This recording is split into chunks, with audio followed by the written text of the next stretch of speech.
Moving on next to, in the same year, Frankenstein. Frankenstein, which I'm going to clear up. There's a common misconception that Frankenstein refers to the monster. Actually, it refers to the scientist or doctor, Victor Frankenstein, although in this version his name is Henry. But there's the doctor that is Frankenstein, not the monster. He's just Frankenstein's monster. And, Henry Frankenstein is a regular man. He's played by Colin Clive. He's a regular man. He wants to create life. And, you see that he wants to fulfill his he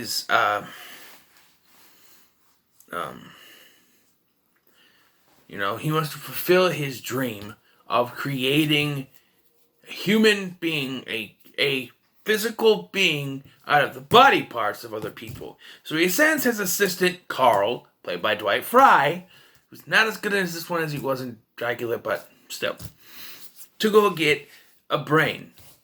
It always amazes me that they actually have it labeled normal brain and abnormal brain. He breaks the normal brain and has to grab the abnormal one and bring it to him. And, yeah. So they use that, and it's when it works. He sees, the electricity, that. When he sees the hand works, it's when he starts to realize what he has done. And he's, it's alive, it's alive. And he says this line, a line which was taken out of the film for a time due to the content of the line. But he says, I know now what it's like to be God. That was taken out because Universal thought it was disrespectful, I guess. It's just a line. Yes, you shouldn't disrespect God, but I'm just saying. It's just a line in a movie. It doesn't mean anything. I will say, though, this movie actually starts with a sort of caution, warning type thing, with Edward Van Sloan coming out and telling people that what we're about to watch is disturbing. Okay, maybe for 1931 standards, and I'm surprised that they actually kept that in. Maybe they want to keep the whole, they want to keep it intact, I guess. But, yeah, that was actually, I'm surprised that's still in there. I guess it just goes with the film. But let's talk about the man, the myth, the legend that is Boris Karloff as the Frankenstein monster. In this film, he doesn't get to do much. Actually, they wanted Bela Lugosi to play the character, but Bela Lugosi didn't want to play a character that was all covered in makeup and had no lines.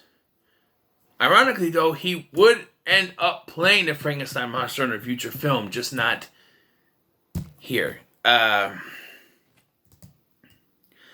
yeah, and he is great in this film. He doesn't get, there's a few, but there is a scene where he accidentally kills this little girl. He throws her in the river or whatever, and she drowns. And you see him come to the realization of what he has done. And this is why this mob chases him up and down. And weirdly enough, I've always thought it was weird that Henry Frankenstein, Dr. Frankenstein, chases after his creature. He actually chases after him. There's a fight scene where they're fighting on this mountain, right? And Colin Clive is pushed onto what I assume was real fire. Maybe he was wearing an anti-fire suit or something, because he's not caught on fire and it looks real, although there is a contrast where in a far shot it looks real, but then when it's close up it looks kind of fake. But he falls on it. Maybe he was real, maybe it's not, I don't know, but it's a good fighting scene. And Henry is presumed dead. Henry's supposed to get married. He does, but then the monster is on the loose and everybody's gonna hunt him down. And the monster's taken down, but he comes back in the next one. He survives, whatever. And Henry also survives. Henry Frankenstein. This is a classic film. And this takes place in Germany instead of London like the last film. But But you do have some familiar faces. Lionel Atwell, who was Martin in the last film, and he's in this as a constable. I said it earlier. He played Renfield. He plays Carl in this one. I forget his name. Is in this. Edward Van Sloan at the beginning, and I think he has another character in the film. I think. I'm not quite sure. Maybe no, that's the second one. He's in the second one. But yeah, this film is a fun watch. It's maybe a little bit, to me, maybe there's more action in this than Dracula, but Dracula's not meant to be a big action spectacle. You got Frankenstein, and you have this monster, people chasing after it with torches and pitchforks, chasing it towards a windmill to its supposed death, even though there is a sequel, Bride of Frankenstein, which I might be able to get to at some point this month. But, you know, for all intents and purposes, it is a classic film. I'm definitely going to give it a 9 out of 10 because I really enjoy it. I think it still works really well. Even, you know, like I said, same thing with Dracula. 11 years. And in 11 years, this will be 100 years old. But I think it works really well still. The atmosphere. I think there's a little more music in this than there was in Dracula because I think they started to experiment. But yeah, it works. That beginning part with Edward Van Sloan coming out and, good evening.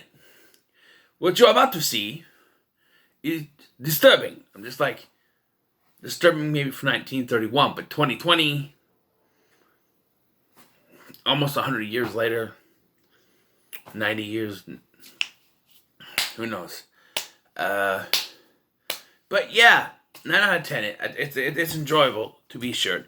So, what is your thoughts on Frankenstein? Let me know in the comments below. Make sure to like, share, and subscribe. Thanks for watching. I've been Scotty.